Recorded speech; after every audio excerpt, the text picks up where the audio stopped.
pagliligtas mo sa amin na nakarating kami sa iyong iglesia upang maranasan namin ang kapangyarihan, kaluwalhatian mo, Panginoon, sa umaga ito. Patuloy kaming nagpapakumbaba, nagpapalinis, anumang karumit kasalanan ng aming nagawa. Linisin mo ang aming mga puso, prepare mo, anuman mga hadlang sa aming puso, patuloy mong linisin ang lahat ng ito sa pangalan. Salamat, Panginoon, sa pagpapatawad. Binigyan mo na kami ng isang pusong tapat, pusong dalisay na nagmumula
magpuri sa ating Panginoon. Ayan po ba?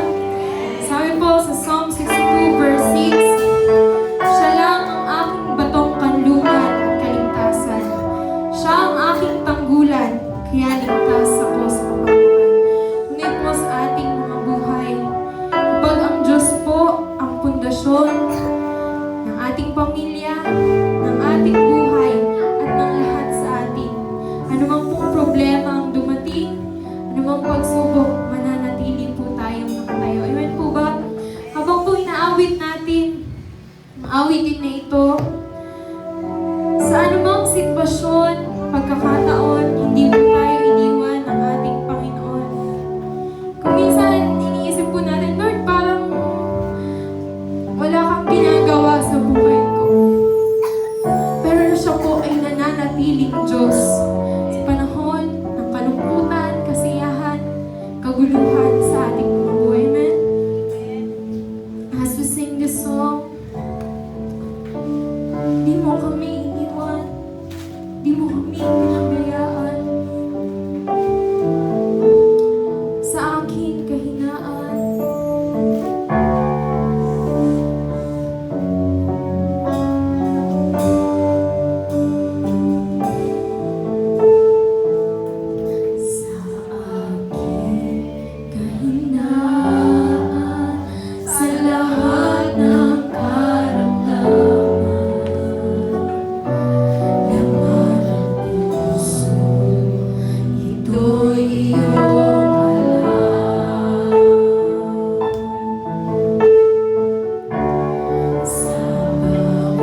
sa Apanis Rock Jesus Build the Church Ministry o URJBCM.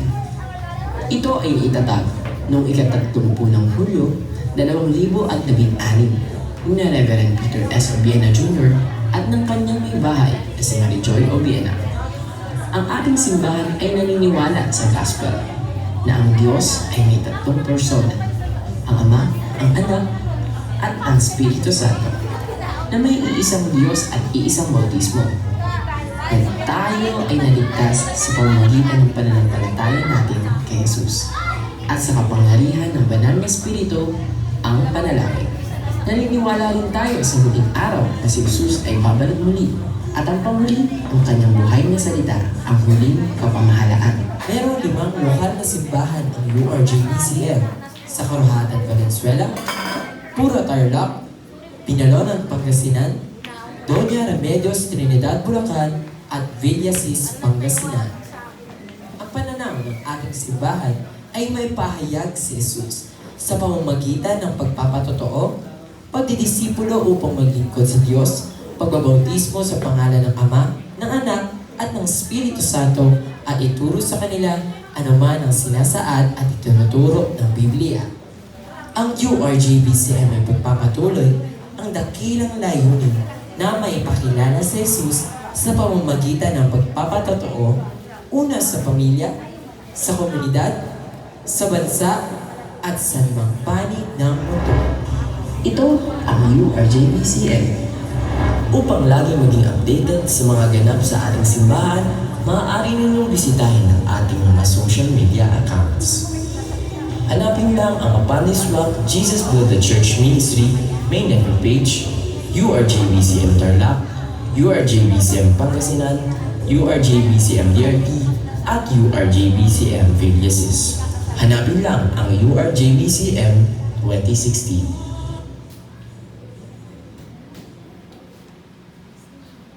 Hanapin lang ang URJBCM Plus and Children Builders of Christ YouTube channel. Ang tunay na simbahan ay hindi tuwa sa bato. Ito ay binubuo ng mga tunay na mananampalataya at nananalig sa Diyos.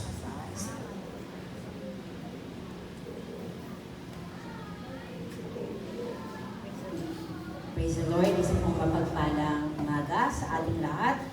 Sa oras po na ito, tayo po ay maghanda. Ihanda po natin ang ating puso, ang ating isipan, at alam ko po na sa oras po na ito, tayo pong lahat ay gising na gising. Amen po ba? Gising po ba? Amen. So, dahil tayo po ay gising, tayo po ay patuloy na malayang makakapakinig ng salita ng Diyos, nang sa gayon po, ito po ay magamit po natin sa ating pamumuhay dito po sa daigdig na ating pong ginagalawan. Kung kayo po ay may mga banal na kasulatan, makibukas po kayo sa akin dito sa Matthew chapter 7, verse 24 hanggang 27. Sama-sama po nating basahin. Kaya't ang bawat nakikinig at nagsasagawa ng mga salitang kung ito ay maitutulad sa isang taong matalino na nagtayo ng kanyang bahay na ang pundasyon ay bato. Umulan ng malakas, bumaha at binayo ng malakas na hangin ang bahay na iyon. Ngunit hindi nagiba sapagkat nakatayo iyon sa bato. Ang bawat nakikinig ng aking salita, ngunit hindi naman nagsasagawa ng mga ito, ay maitutulad naman sa isang taong hangal na nagtayo ng kanyang bahay sa buhanginan. Umulan ng malakas, bumaha at binayo ng malakas na hangin ang bahay. Ito ay bumagsak at lubusang nawasak. Purihin po ang Panginoon sa kanyang mga salita. Mga kapatid, mga magulang na narito ngayong umaga, ang ating pong pag-aaralan ngayon ay may pinamagatang spiritual na pundasyon.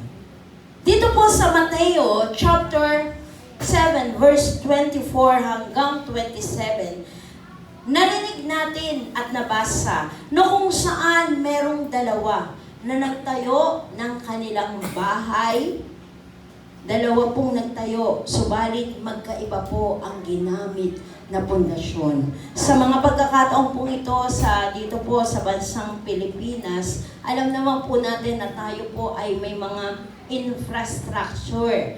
Kumbaga po may mga tinatayong mga gusali, ginagawa po ang mga kalsada. At alam na alam po natin na kapag ang isang gusali ay matibay, ang isang tulay ay matibay, ang isang daan ay matibay, tama ang pundasyon. Tama po ba? Kahit gaano po ito katagal at gaano po ito kataas, kapag ka ang pundasyon ay matibay, tiyak po may lindol, may baha, anumang unos ang dumating, alam po natin na ito po ay matibay. Subalit kapag ito po ay kulang sa tinatawag na foundation ng pong pundasyon, maling pundasyon, hindi tama ang sukat, yung pong mga ginamit na bakal, meron po yan mga sukat na bakal. Ito po ay madaling mawasak, masira. Nagkakaroon po ng tinatawag na flash flood, nagkakaroon po ng pagbuho ang mga gusali. Kaya po, sino po ba ang tinutukoy na bato sa mga talatang ating binasa? Ang sabi po dyan, sa verse 24, kaya ang bawat nakikinig at nagsasagawa ng mga salita kong ito ay maitutulad sa isang taong matalino at nagtayo ng kanyang bahay na ang pundasyon ay bato. 1 Peter chapter 2 verse 4 and 5. Lumapit kayo sa kanya na isang batong buhay, bagamat itinakwil ng mga tao gayon may pinili at mahalaga sa paningin ng Diyos. At tulad ng mga batong buhay, hayaan ninyong kayo ay maitayo bilang espiritual na bahay tungo sa banal na pagkapari upang mag-alay ng espiritual na handog na kasiyasiya sa Diyos sa pamamagitan ni Jesucristo. Ang tinutukoy po dito na pundasyon, wala pong iba kundi ang ating Panginoong Jesucristo.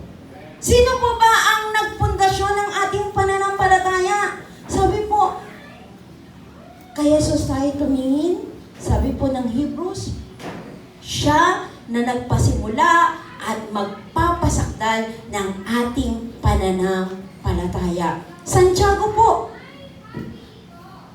Kabanatang 1, mula po talatang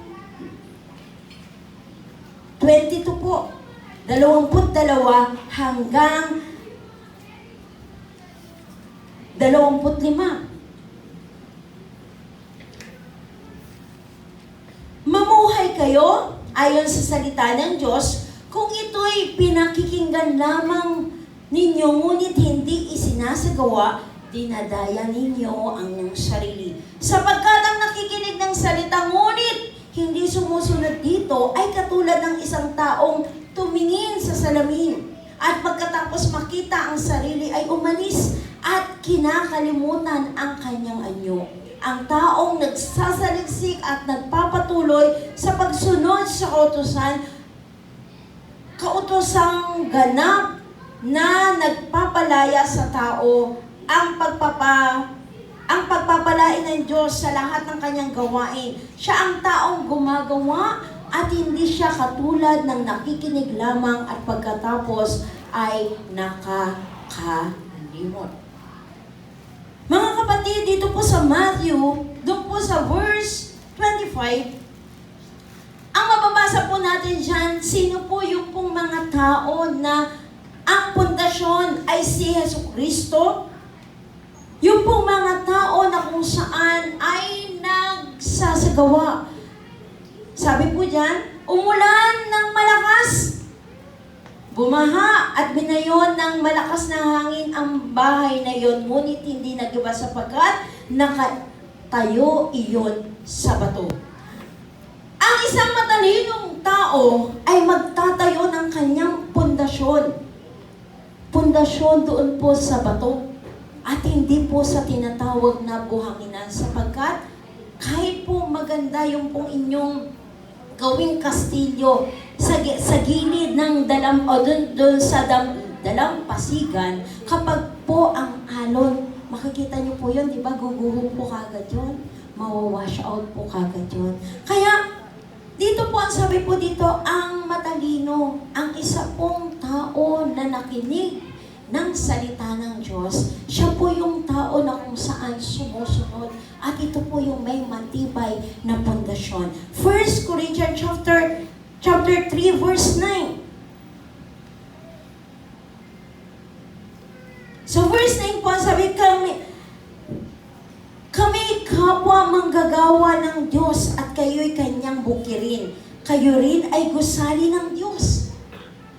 Kayo rin ay gusali ng Diyos. Kapag po tayo ay nagtayo ng isang pundasyon, spiritual foundation, na kung saan si Jesus, mistulang gusali po tayo. Ibig sabihin po, matibay, matatag. May unos, may problema, nakatayo po tayo. Santiago chapter 2, verse 14. Sa Santiago pa rin po tayo,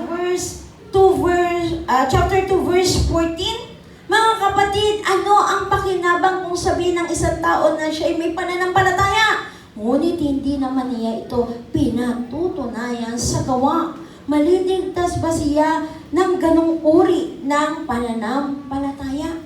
Mga kapatid, tatlo pong bagay ang nais kong iwan po ngayong umaga na kung saan ang ating pong mga spiritual foundation.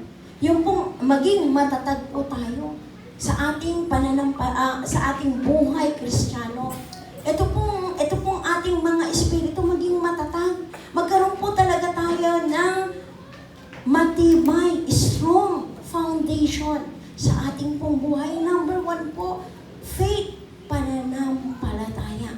Tatlo pong piyon sa wikang Filipino, pananampalataya. Kaya po sabi po dito sa 1 Corinthians chapter 3, kailangan po natin yung tinatawag na faith, pananampalataya po sa tunay na Diyos. Sabi po, kay Jesus lamang natin masusumpungan ang kaligtasan. At ang pananampalataya po ay ito po'y bunga ng ating ng biyaya ng Diyos sa ating mga buhay at hindi po ito bunga ng ating mabubuting gawa. Sabi po yan ng Efeso chapter 2 verse 8 and 9, for it is by grace you have been saved. It is not from your good works, so that no one can boast. Kaya wala pong sinuman ang pwedeng magmalaki na ako'y naligtas dahil mabuti ako. Ako'y naligtas dahil ako ay naging mabuting anak, mabuting asawa. Hindi po. The faith na nasa atin po ay mula pa rin po sa Diyos. Ito po'y biyaya ng Diyos. Sa pamamagitan po ng kamatayan niya sa krus ng Kalbaryo, we have been saved. Kaya po tayo naligtas dahil sa ginawa ni Kristo. At sabi po ng Hebrews, muli ko pong uulitin, na ang pananampalataya, si Jesus po ang nagpasimula at magpapasakdal ng ating pananampalataya. Kaya the faith na nasa puso po natin, yan po'y nagmula kay Kristo.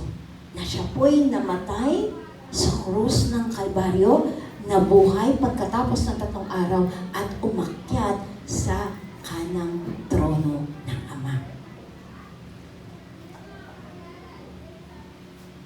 Ang sabi po ng Santiago, ang tao po, kapag po siya ay nakikinig lamang, subalit hindi nagsasagawa ng salita ng Diyos, hindi sumusunod, ay misto lang taong, sabi po kanina yung ating nabasa, tumingin sa salamin, pagkatapos po nun, hindi niya na po alam ang kanyang ano. Ang tunay na pananampalataya ay may kalaki po na gawa. Faith without action is patay po. Sabi po ng Biblia. Kapag po tayo meron akong paniniwala, tandaan po natin ang sabi po ng Santiago na even po si Satan o First Peter, na even po si Satan, alam niyo po ang salita ng Diyos. Even the demons know the word of God. Alam niya po yun, pero hindi po siya marunong sumunod. Hebrews 11:6, it is impossible to please God without faith. Paano mo ipiplease ang Diyos sa pamamagitan ng pananampalatayang may kalakip na gawa? Amen po ba? At yung gawa po yun na po yung obedience natin sa ating Diyos. Mahirap pong malugod ang Diyos sa taong walang pananampalataya, at ang pananampalataya po kailangan may gawa. Sabihin niyo po sa katabi niyo, may gawa. Walang ngawa. Hindi lang po sa Biblia. Hindi ka lang po ngawa ng ngawa. Minsan po sinasabi natin, sundin mo yung sinasabi ko, huwag mong sundin ang ginagawa ko. Kailangan po may kasamang gawa.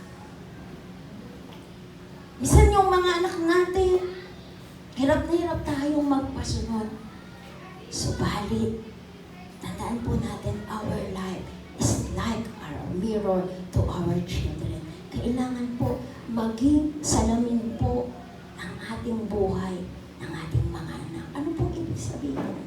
Dapat makita yung sinasabi mo, makita rin sa gawa mo. Sabi mo, anak, huwag kang maninigarilyo, ha? Bawal yun sa kalusugan mo. Kung maninigarilyo, anak. Anak, bawal uminom. Pero anak, bili mo nga ako ng San Miguel.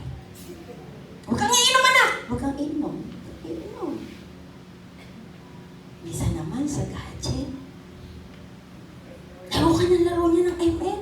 Pag madaling araw pala, si tatay, si nanay, hindi sila nag-uusap mag-asawa. Sila rin pala naglalaro ng ML. Nakita ni anak. Naka-online. Nakikita po yun. Pag naglalaro po tayo, kita yun. Di ba naman kabataan? Alam naman kabataan yan. Kaya kala nyo, kaya minsan, si nanay, si tatay, pinagbabawalan kami. Pero madaling araw, naka-online siya naglalaro. Sometimes, sinasabihan natin yung ating mga anak na huwag gawin to. Subalit, paano niya hindi gagawin? Pagharap niya sa iyo, sa akin, nakikita niya. Ang hirap naman ng salamin. Pag po naghumarap kayo sa salamin, mga kapatid, kung ano yung ginagawa mo, yun yung, tama po ba? Yun ang makikita mo. Yun yung ano, oy, eto maayos na. Kaya hindi po natin pwedeng sabihin na gawin mo to. Pero yung ginagawa ko, huwag mong susundan.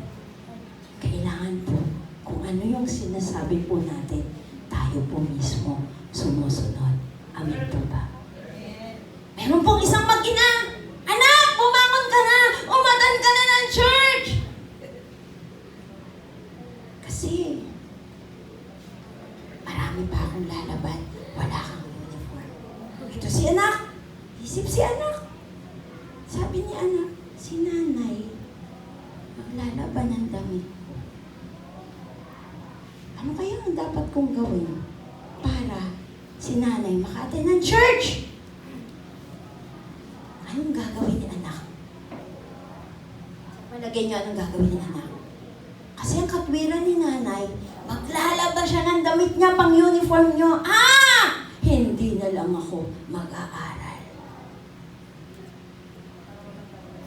Para wala na lang gawing ang nanay ko tuwing araw ng linggo. Tama po ba? Minsan kasi tinutulak po natin ang ating mga anak sa kabutihan. Pero at the back of their mind, sa likod po ng kanilang kaisipan, malaki pong question. Malaki pong question. Minsan sinasabi natin, anak, mag-church ka. Bakit si nanay, si tatay, hindi naman nag-church?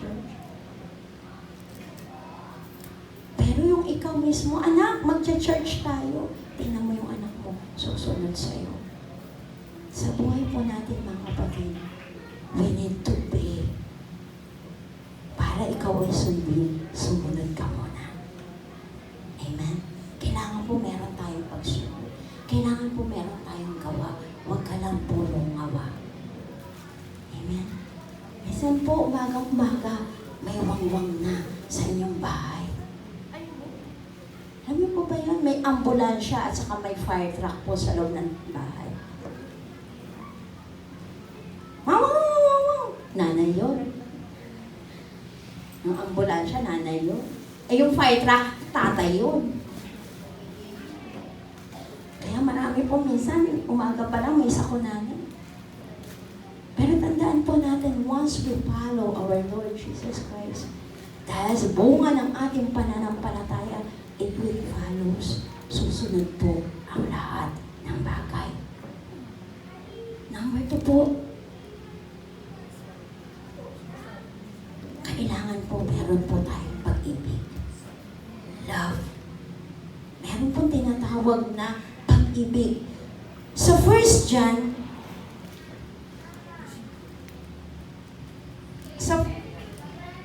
sa 1 John po, chapter 4, verse 8.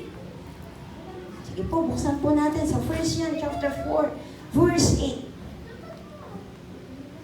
Ang hindi umiibig ay hindi kumikilala sa Diyos sapagkat ang Diyos ay pag-ibig.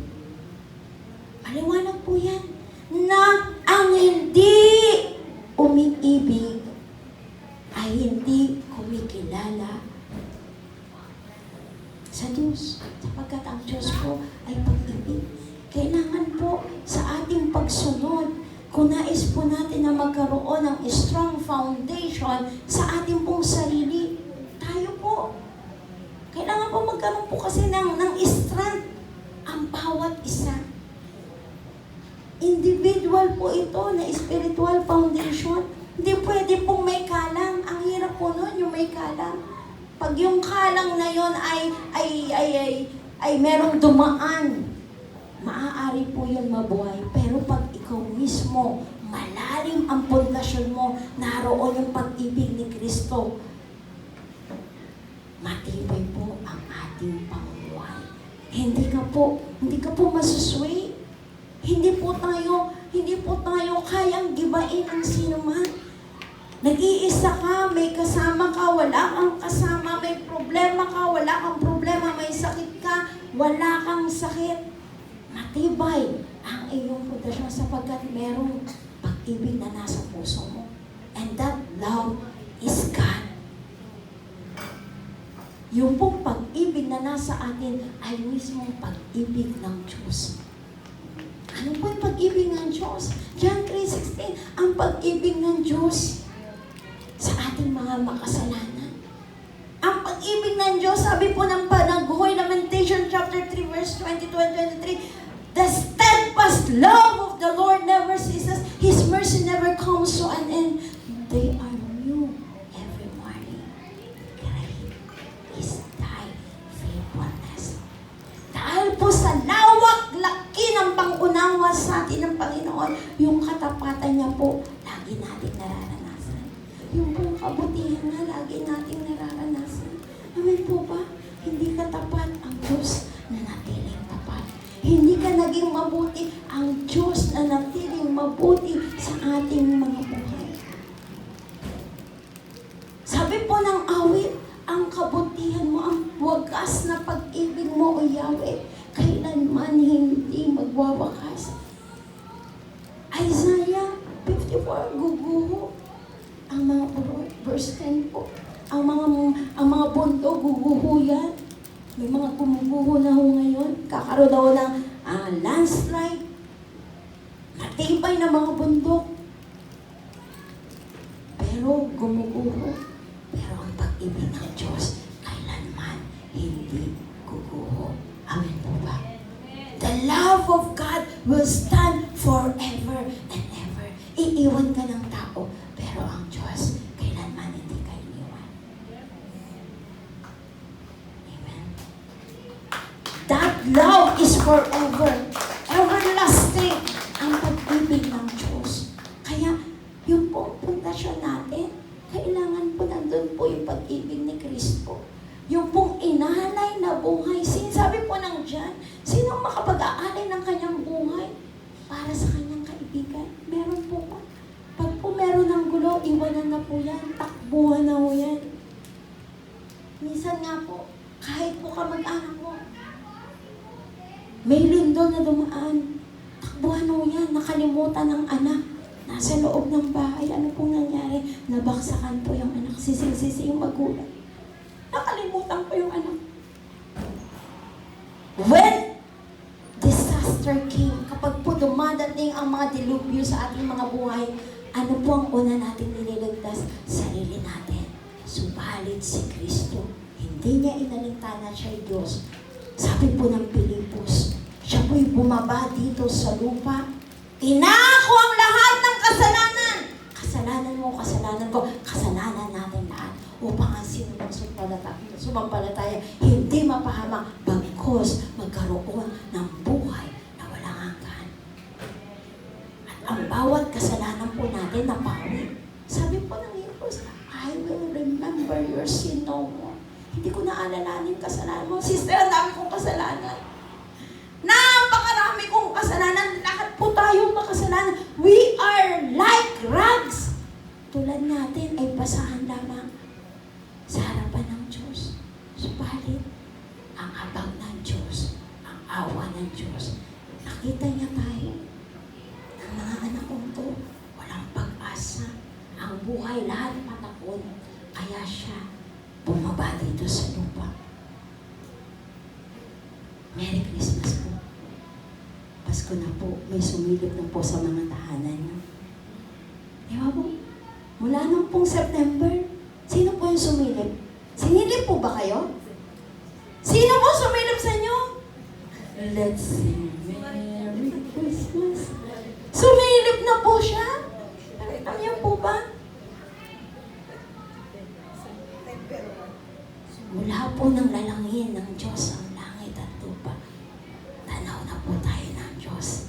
Hindi po tuwing September 1 lang sumisilip ang Diyos sa atin, mga kapatid. Araw-araw. Wala pa po tayo sa sinapupunan ng ating mga nanay. God has a plan for us. Sabi po niyan, Jeremiah, for I know the plans I have for you.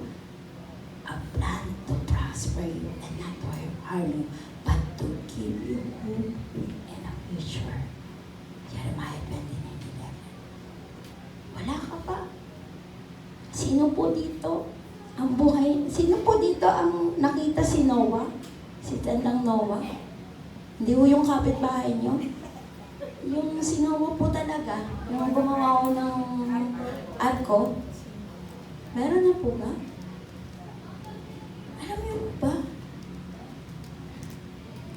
Mula po ng lalangin ang langit at lupa, ang Diyos po'y nakatanaw na. Sabi po, yung pong awit ni Don Moen, He never sleep, nor is number. Hindi natutulog ang Diyos. Alam niya nga ako kung sino dito ang sinasabi, Sister Joy, bilisan mo na. Ang dami kong lalaban. May pasok yung anak ko, Sister Joy, hindi pa ako nagluluto ng pagkain. Sister Joy, bilisan mo.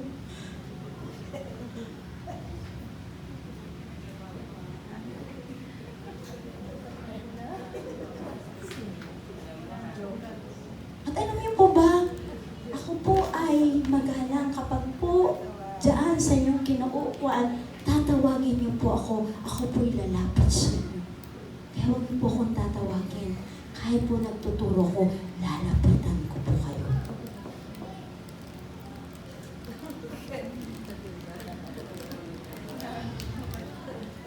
Hindi ako isnabera.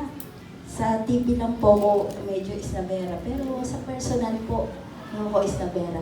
Lalapitan ko po kayo kapag kayo po ay tumatawag sa akin. Kaya huwag po kayong tatawag sa akin.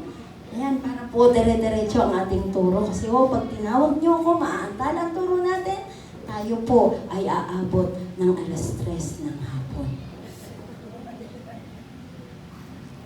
Mga kapatid, the love of God. The love of God. Kung atin lang pong patuloy na aalalahanin kung paano po yung pag-ibig ng Diyos sa ating lahat, we will be amazed. Ma-amaze. Sabi nga po ng isang awit, ako'y pinili mo, inibig mo, gayong ako'y nagkulang sa'yo. nagkukulang po tayo, nagkakamali. Pero the more na tayo po'y nagkukulang, nagkakamali, the more po ang Diyos niyayakap po tayo. Anak, ito yung tamang daan. Anak, ito yung dapat mong gawin. Anak, narito lang ako. That is our God. The Lord Jesus Christ. Our salvation. Our rock. Number 3 po, at panghuli. Uy, tuwan-tuwa sila. Panghuli na. Panghuli po sa 10 puntos ko po. Panghuli po, pero may 10 puntos pa. Number 3, pamumuhay ayon sa banal na Espiritu. Kung nais po natin magkaroon po tayo ng strong foundation sa ating mga buhay, kailangan po, andun po yung pamumuhay natin na ayon sa banal na Espiritu ng Diyos. Galatia po, chapter 5, verse 16. Sinasabi ko sa inyo, mamuhay kayo ayon sa Espiritu at hindi ninyo pagbibigyan ang mga pagnanasa ng laman, sapagkat ang pagnanasa ng laman ay laban sa kagustuhan ng Espiritu at ang kagustuhan ng Espiritu ay laban sa pagnanasa ng laman. Magkalaban ang dalawang ito. Kaya napipigilan kayo sa paggawa ng nais niyong gawin. Kung pinapatnubayan kayo ng Espiritu, wala na kayo sa ilalim ng kautusan.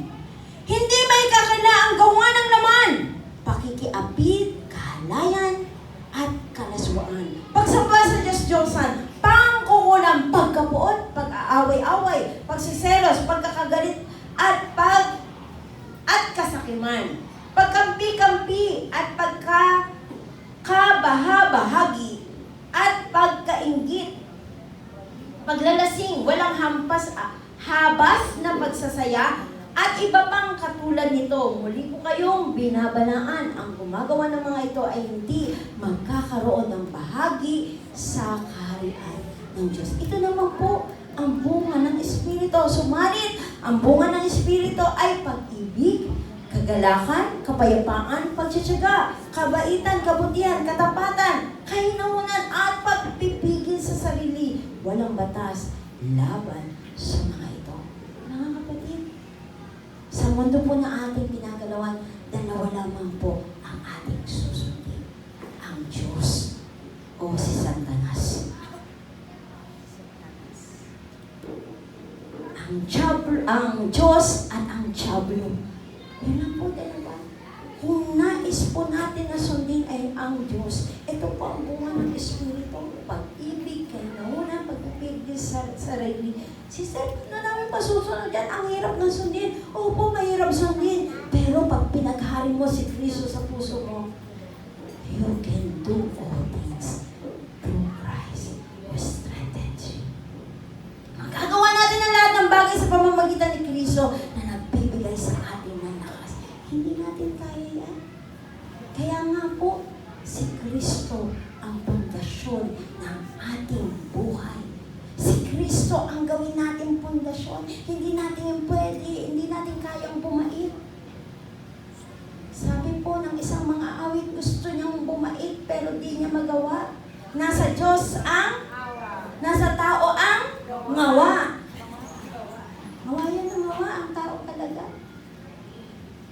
Pero tandaan po natin, we cannot do in our own. Hindi natin kayang gawin kung wala ang Espiritu ng Diyos na maghahari, mananahan sa ating mga buhay.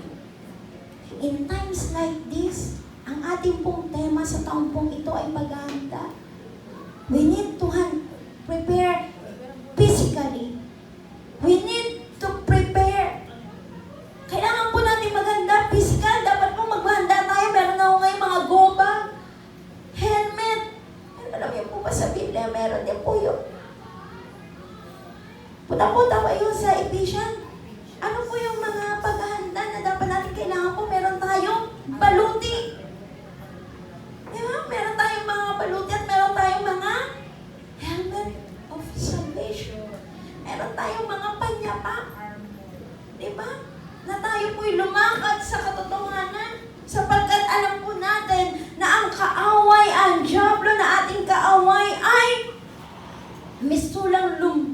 umaatungal, naghahanap po yan para tayo sinain. Kaya sabi po dito sa chapter 6 ng Epeso, kaya maging handa kayo ipikis sa inyong baywang ang sinturon ng katotohanan at isuot sa dibdib ang baluti ng katuwiran. Isuot ninyo ang sapatos sa pagiging handa sa pangangaral ng magandang balita ng kapayapaan. Lagi niyong gawing panangga ang pananampalataya na siyang papatay sa lahat ng nagliliyab ng palaso ng diablo. Kailangan po yung pong ating faith. Yan po yung gawin nating shield. Pananggalan po natin. Bakit? Ang mundo pong ito na ating ginagalawan ay punong-puno po ng kasakiman. Punong-puno po ng kaguluhan. Makinig ka, manood ka ng mga balita. Ano po ang iyong napapanood? Madidismakaya kayo. Matatakot tayo. Mawawalan ka ng pag-asa. Andun na yung kaba. Meron po akong nakausap ang sabi niya, nanonood siya, kinakabahan siya, nanonood siya ng mga lindol, andun yung kaba niya, andun yung takot niya. Kung pwede na huwag niya nang pag-aralin yung mga anak niya, doon na lang sila lagi sa bahay.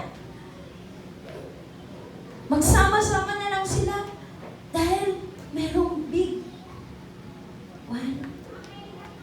Pero tayo po, meron tayong big God. Meron kang big God. Meron akong big God. Darating ang big one, hindi mo natin mapipigilan yan. At nagsisimula na hula ho yan sa Matthew. Hinula ho yan na magkakaroon po ng pagyanig. Walang matitira. Yung po mga gusali, mauubos ho yan. Subalit, ang Diyos ay mananatiling Diyos. Ang Diyos na punong-puno ng habag ng kapangyarihan ay mananatili sa atin. Kaya kung meron pong big one, yung big one na nasa puso natin ang magliligtas sa ating lahat. Amen po ba? Sabi po sa verse 17, isuot ninyo ang helmet ng kaligtasan at gamitin ang tabak ng Espiritu na walang iba kundi ang salita ng Diyos. Mga kapatid, mga minamahal, kailangan natin ang salita ng Diyos. Listen to the Word of God. Kaysa po tayo manood ng mga vloggers, pinapayaman mo natin sila habang ang ating mga espiritu ginagawa po nating dukha. Nakukurap tayo. Nakukurap tayo sa kanilang mga binablag. Alam niyo po, basahin niyo po ang salita ng Diyos. Listen to the Word of God. Sabi po ng Romans chapter 10 verse 17, sa pakikinig at pakikinig ng salita ng Diyos, darating ang pananampalataya. At kapag yung pananampalataya nyo, magiging strong po tayo na mananampalataya. Kahit may dumating na unos, pagsubok, hindi ka titigil, hindi ka susuko. Wala pong sumusuko na nagwawagi. Wala pong sumasali sa paligsahan na nanalo na siya'y umayaw. Tumigil. Ang lahat po tayo ay mistulang mananakbo. Tumatakbo po tayo sa daigdig nito at kung nais po natin magwagi, ang Diyos po ang ating tingnan. Looking unto Jesus, the author and finisher of our faith. That is Jesus. Kaya po, balikan po natin sa Matthew chapter 7, verse 24 hanggang 27. Chapter 7 po, 24 to 27. Sabi po sa verse 24, kaya't ang bawat nakikinig at nagsasagawa ng mga salita kong ito ay maitutulad sa isang taong matalino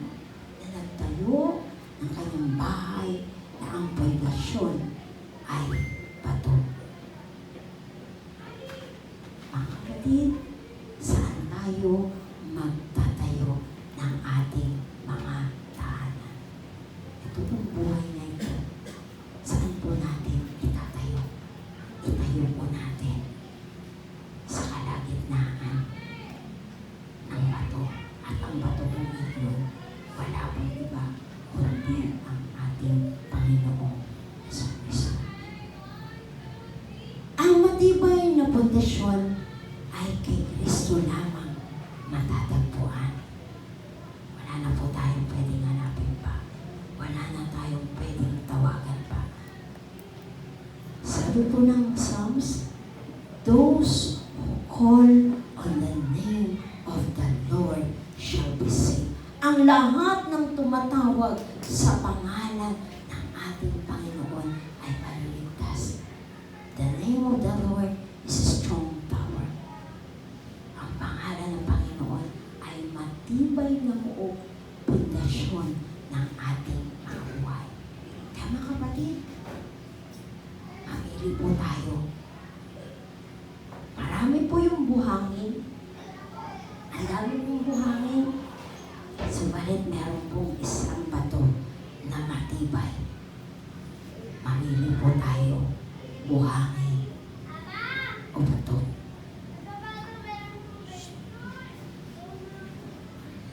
Nasa atin po yun. At kapag po si Kristo ang pinaghari natin sa ating mga buhay, hindi ko tayo matatakot. Hindi ka mangangamba. Wala pong pagsuko. Wala pong pagtigil. Ano man pong dumaan sa ating mga buhay, alam natin na kasama natin ang ating Panginoon. Sabi po na dyan, chapter 15, sa verse, basahin po natin sa John po, chapter 15. John chapter 15. Basahin po natin hanggang verse 5. Ako ang puno ng ubas at kayo ang mga sanga. Ang nananatili sa akin at ako sa kanya, ang siyang nagbubunga ng sagana sapagkat wala kayong magagawa kung kayo'y hiwalay sa akin. Ang hindi nananatili sa akin gaya ng sanga ay tinatapon at natutuyo. Ang ganoong mga sanga ay tinatapon, hinahagis sa apoy at nasusunog.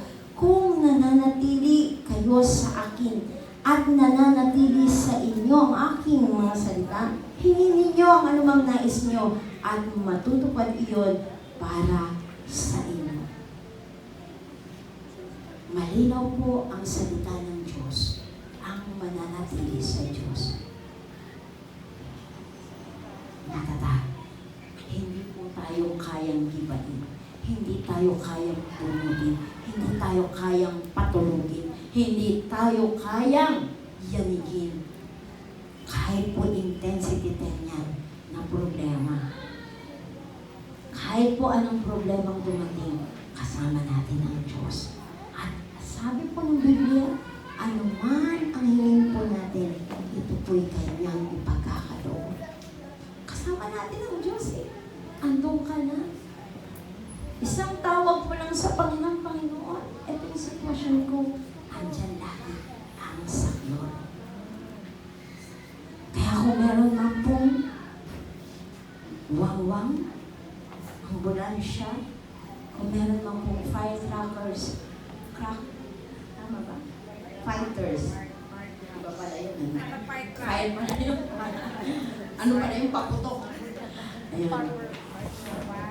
Fire? Fighter. Yung mga bumbero na lang. Bumbero. Higit pa po doon ang Diyos. Ang Diyos po, isang tawag lang. Handang saklol. Yung pong mga yun, matagal po yung dumating. Patay na po. Sunog na. Gibaan na. Wala pa rin. Pero ang Diyos, isang tawag mo na.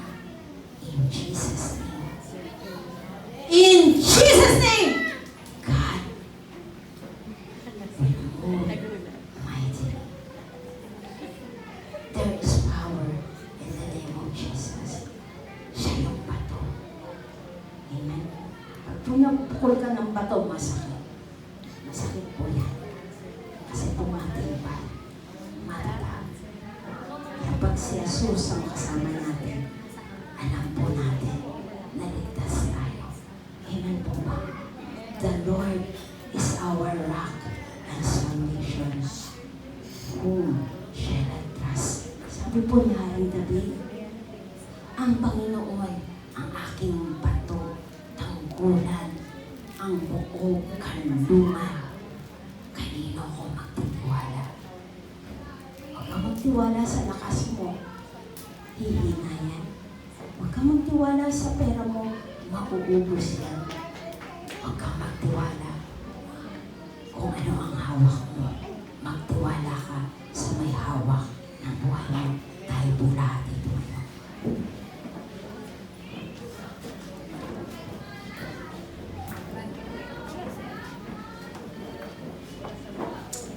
Hallelujah.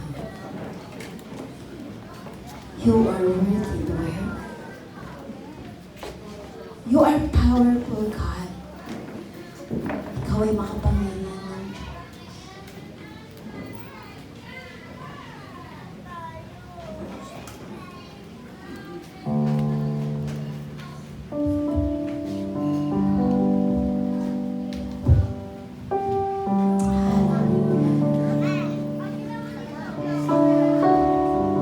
Oh, Jesus.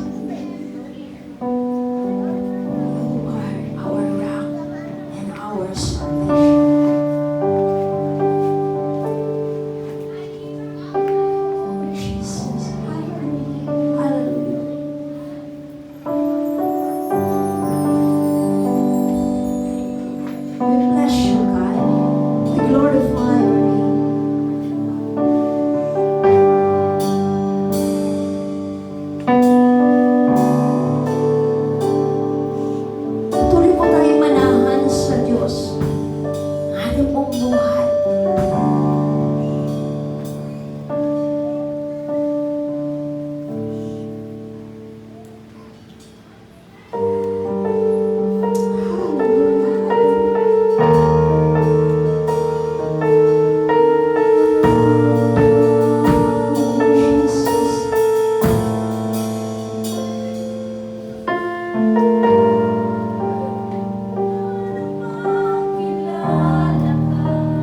Panginoon, salamat po sa iyong mga salita.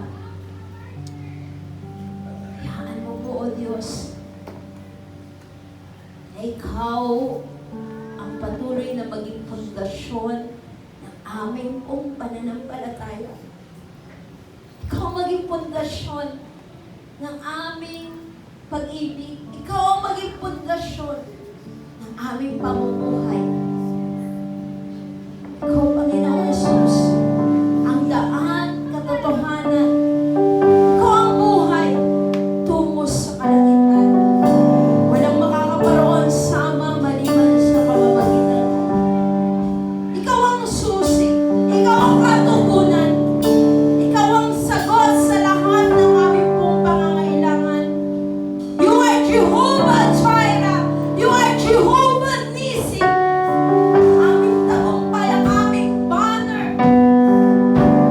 You are Jehovah Rapha, ang aming manggagamot. You are Jehovah Shalom, our peace. You are Jehovah Shammah. Lagi ka naming kasama, O Diyos. You are El Shaddai, ang makapangyarihang Diyos. You are El Elohim. Hallelujah. You are God, the creator of heaven and earth. Di ka nagbabago. Di ka nagkukulang. Biyaya mo'y sapat araw-araw. Salamat, Panginoon, sapagkat meron kaming matibay na muog. Meron kaming kaligtasan. At iyon, Panginoon, sa iyo namin nasumpungan. Salamat, Panginoon. Lord, kulang ang oras. Kulang ang salita upang ikaw ay itaas, parangalan. Ideklara ang iyong kabutihan, ang iyong katapatan, ang iyong biyaya, ang iyong habag sa amin lahat. There's none like you, Lord. Walang nagbago ng buhay namin, kundi ikaw lamang. Walang nagtiwala sa amin, O Diyos, kundi ikaw lang.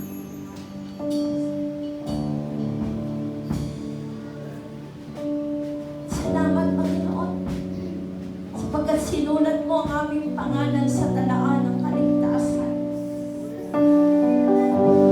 Salamat. You are the great God. You are the great King. You are the Lord of Lords. You are the King of Kings. You are the Alpha and Omega, the beginning and the end. You never change. You are Lord forever and ever. Come on, let us worship the living God. Hallelujah, hallelujah. Oh, Jesus. Oh,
Amen. Hallelujah. Ang Diyos ay mabuti. Siya ay matibay na kanlungan ng lahat ng umaasa sa Kanya. Kaya patuloy po natin ibalik ang lahat ng papuri sa ating Diyos na ating sandigan.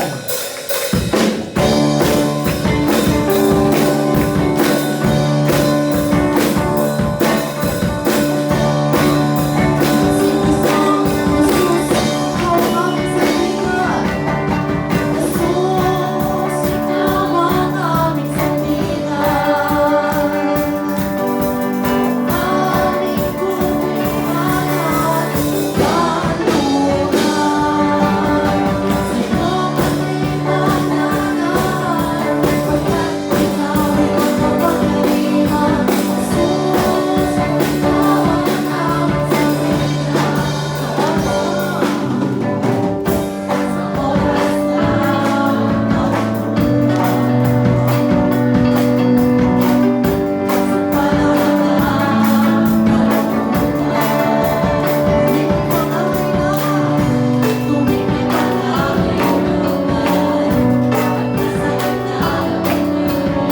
pang Zumba pala yung step.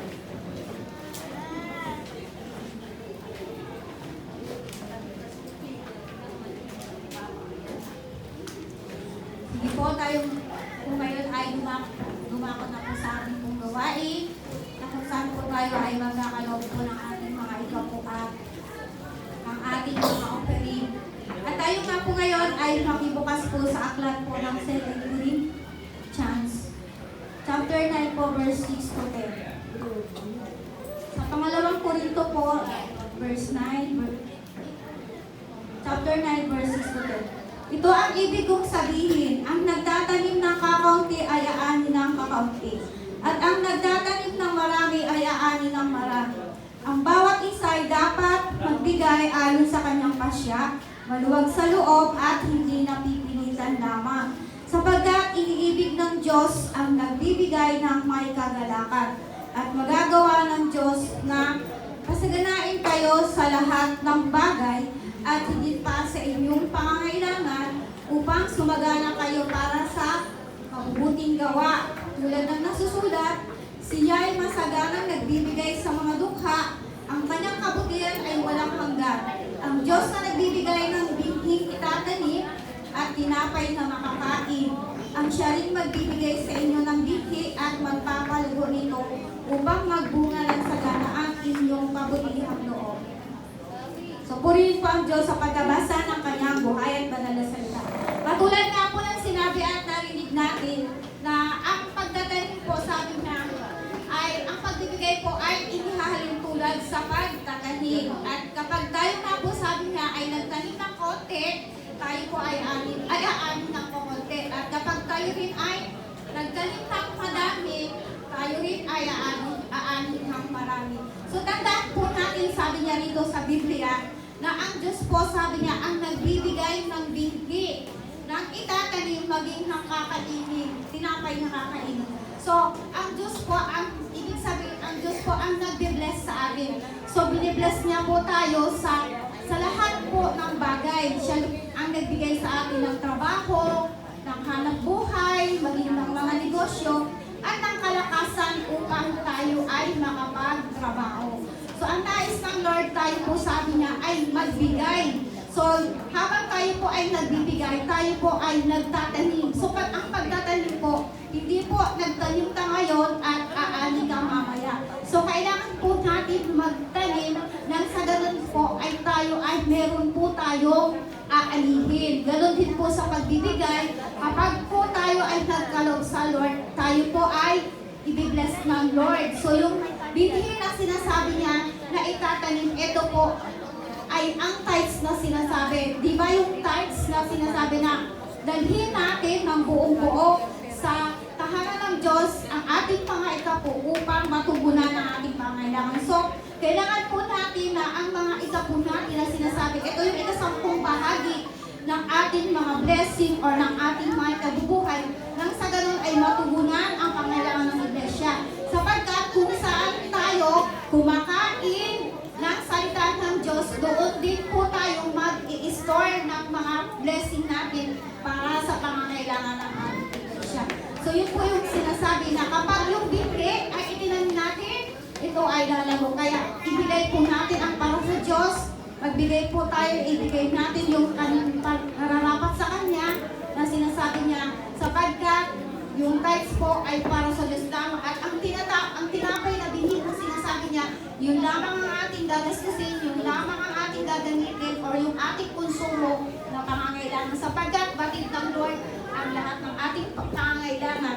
At sa ating pagbibigay sa Kanya na dapat maluwag sa ating dibdib, hindi tayo nakipilitan at tayo po ay nagagalak sapagkat ito ay nalulugod ang Diyos at ito ang nais ng Lord na pagbibigay. Kaya sa oras na ito, hayaan po natin na tayo po ay magkaroon ng kagalakan sa pagbibigay sapagkat ang Diyos po ang nagsabi na pasasaganain tayo. Kaya niyang pasaganain tayo sa lahat ng bagay. Hindi lamang gusto ng Lord na puro pera tayo. Hindi lamang ayaw ng Lord na puro material tayo pinapasagana. Nais ng Lord na mas lalo tayong sumagana sa pananampalataya. Sapagkat kapag tayo ay sumagana sa pananampalataya sa spiritual, ang lahat po ng mga bagay na yan ay idadalin na lamang ng Lord, ay ibubuhos na ng Panginoon. Tulad din ang pangako niya sa Malakay 3:10 na ang lahat ng pagpapala, masaganang biyaya ang nais ng Lord. Kaya sa mga oras na ito, i-prepare na po natin ang ating mga puso, maging ang ating mga itapo or ang ating mga tithes, nang sa ganun po ay tayo po ay manalangin. At minsan pa, meron po pala ako nakalimutan. Ang tithes po pala natin ay ilalagay po natin dito sa ating pong envelope na blue. At kung wala po kayong envelope po, pwede po tayo magpagawa sa mga usherette. At meron din po tayong tinatawag po na pledges. So tayo po ay may pledges po na pinapatupad po sa ating simbahan or hindi naman po ito sanglitan sapagkat ito naman po ay gawain po para sa gawain ng Panginoon. At kapag tayo po ay tinumbit ng Lord na magkaloob sa Kanya, tayo po ay magbigay ng tulad ng sinasabi na may pangangailangan ng iglesia. At tayo nga po ay nais ng ating church na magkaroon ng sariling lote at church at kailangan po natin na maglikom ng 6 million. Nais po ba natin magkaroon ng sariling church? So pag church po, amen nga. At kapag tayo po ay nakakuha po ng church, hindi na po siguro dito sa taas kasi nga po marami na po mga may edad na po. Katulad ko din na pag umakyat ay hindi na. So alam ng Lord yung magandang bibigyan tayo ng magandang templo para siya ay parangalan sa lugar na Lord. Kaya sa oras na ito, dito po natin ilalagay sa ating pong mga brown envelope. Kaya kung tayo po ngayon ay kinukumbit na ng Lord, tayo po ay magkaloob at ibigay natin ang mga nararapat na ipagkaloob sa Kanya. Tayo nga po ngayon ay manalangin. Dakilang Diyos na makapangyarihan sa lahat, na may likha ng langit at lupa, na nagpapala sa lahat ng bagay sa aming mga buhay. Pinapasalamatan namin, Lord, ang lahat ng iyong kabutihan at katapatan at ang iyong provision, Panginoon, sa amin. Thank you, Lord, sa mga blessing na aming tinatanggap, sa aming kalakasan, sa iyong pagsama, sa iyong pag-iingat. Salamat, Lord, ng marami at naway, Lord, gayong araw na ito, Panginoon, ang aming mga tithes na ito, Lord, ang aming mga offering, na galing din sa iyo, Panginoon, ang narapat namin ibalik sa iyo. Pagpalain nito, Lord, upang ito ay magamit sa kapurihan mo, sa pangangailangan ng iglesia mo, lalo na, Panginoon, sa gawain mo, sa paghayo, upang, Lord, marami din mga kaluluwa ang maabot sa pamamagitan ng iyong buhay at banal na salita, ang maligtas, Panginoon. At, Lord, i-bless mo ang lahat ng mga, ibalik mo ito, Lord, ng ang magkakalog, ibalik mo ito, Panginoon, ng siksik, liglig, at nag-uumapaw na pagpapala. At ganoon din sa mga kapatid namin, Lord, na wala pang trabaho or wala pang kakayanan, pagpalain mo rin sila, Panginoon, nang sa ganun, Lord, sila man ay magkaloob ng ayon sa iyong kalooban at nang sila man, Lord, ay makasunod sa iyong utos sa pangalan ni Jesus, Lord. Ang magbibilang nito, bless mo, bigyan ng karunungan at hayaan mo, Lord, na pagyamanin mo ang aming mga financial na to. In Jesus' name, at sa iyo, Ama, ang lahat ng papuri at pasasalamat. Amen and amen.